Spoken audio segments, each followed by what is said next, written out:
Esta semana recordaba un poco lo que fue ese curso de primer semestre de la licenciatura llamado Introducción a los Estudios Literarios. Me acordaba en especial de la forma en la que fue abordado un concepto que es central, que es fundamental para aquello que en principio vamos a poner entre comillas y que hace referencia a la teoría literaria o a la teoría de la literatura. Y digo entre comillas porque me parece que es una expresión bastante general que no es precisa o no precisa ciertas cosas. Pareciera que cuando se habla de ella se abre un costal donde se arrojan una serie de cosas, una serie de elementos distintos, heterogéneos, como formalismo ruso, estructuralismo, historia, marxismo, narratología, estética de la recepción, fenomenología, hermenéutica, estudios de género, etcétera, etcétera, porque no para, digamos que esta bolsa no se cierra. Y finalmente no se sabe qué es eso de la teoría literaria o de la teoría de la literatura. Bueno, me refiero aquí al concepto de narrador. En esta asignatura de Introducción a los Estudios Literarios no se trató de determinar ni siquiera de hacer una caracterización que permitiera al menos obtener una respuesta inicial parcial ante preguntas tales como ¿quién habla? ¿Quién cuenta? ¿Quién narra? ¿Quién relata? Más bien lo que se hizo fue mencionar que se podría ver al narrador o estudiar al narrador desde el enfoque. Y esto pues daría como resultado una clasificación ternaria de las entidades narrativas, de 3 entidades narrativas. Aquí hay que tener cuidado porque hablar de entidad nos llevaría a un estudio ontológico del ente. Para otros autores, o más bien otros autores nos van a hablar de la instancia narrativa como un rol, como una función. Bueno, estas 3 entidades se refieren entonces al narrador omnisciente, al narrador testigo y al narrador protagonista.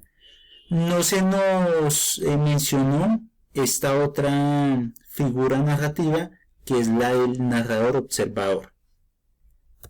Tampoco se nos dijo que tradicionalmente el narrador ha estado vinculado al concepto de punto de vista, que otros le llamarán perspectiva o también visión. Encontramos en otros teóricos y críticos de la literatura. Ahora bien, este concepto de punto de vista se estudia, se investiga durante determinado tiempo a partir o sobre la base de la relación entre narrador-personaje o narrador-personajes. Sin embargo, vamos a ver que este concepto se nos presenta como insuficiente, como poco útil, como simple a la hora de aprender, a la hora de situar con precisión a la figura del narrador. Bueno, esta tipología cuaternaria la podemos ver en Anderson Imbert. Aquí dejo la bibliografía para las personas interesadas en ahondar en ello, que si bien es una conceptualización,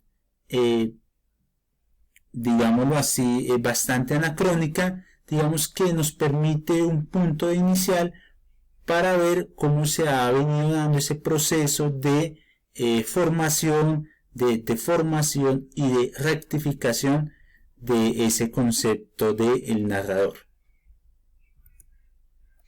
Haciendo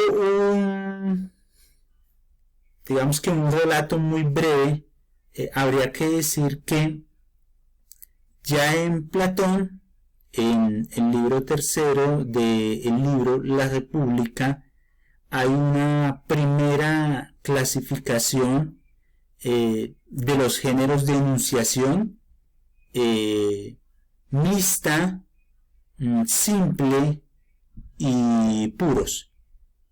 Posteriormente en Aristóteles vamos a ver en el parágrafo 3 de su libro Poética que aparece la expresión modo de enunciación. Ya en el siglo XX, con los estudios de Henry James acerca de las posibilidades narrativas, se empieza a ver una elaboración de el concepto de punto de vista con el que se estudia al narrador, en especial en sus prólogos de 1907 y 1909, Henry James. Posteriormente vendrán otros autores como Percy Lubbock, que nos ofrece una primera clasificación de los narradores en 1921, segunda década del siglo XX. Bueno, sí, continuando con la clasificación que veíamos anteriormente, digamos que durante un largo tiempo el narrador se estudió bajo la idea de la correspondencia entre la voz narrativa, que aquí la vemos en la columna de figura, y la persona gramatical, que la vemos en la siguiente columna.